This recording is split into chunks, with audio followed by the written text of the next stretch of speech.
আমাৰ চৰকাৰী কৰ্মচাৰীসকলৰ বাবে বিশেষকৈ নতুন চাম চৰকাৰী কৰ্মচাৰীসকলৰ বাবে নিউ পেনশন স্কিমে কৰবাত নহয় কৰবাত সন্দেহৰ সৃষ্টি কৰি আহিছিলে।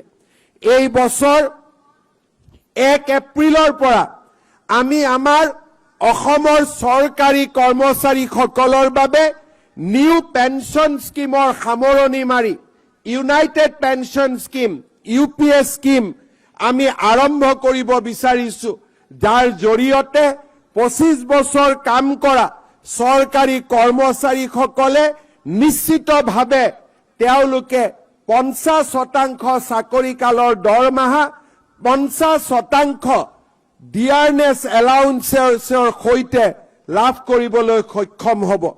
অসমৰ চৰকাৰী কৰ্মচাৰীসকলক মই আৰু এটা সুখবৰ আজি দিব বিচাৰিছো।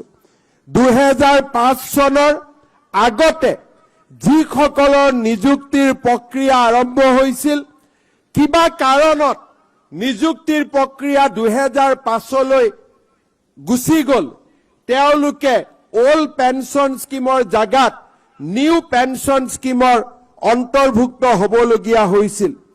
কাৰিকৰী অসুবিধা পিছ পেলাই মই তেনে চৰকাৰী কৰ্মচাৰীসকলকো যাৰ নিযুক্তিৰ প্ৰক্ৰিয়া 2005 চনৰ আগতে আৰম্ভ হৈছিল, তেনে চৰকাৰী কৰ্মচাৰীসকলকো ওল্ড পেনশন স্কিম বা OPSৰ ভিতৰলৈ আনিবলৈ সিদ্ধান্ত গ্ৰহণ কৰি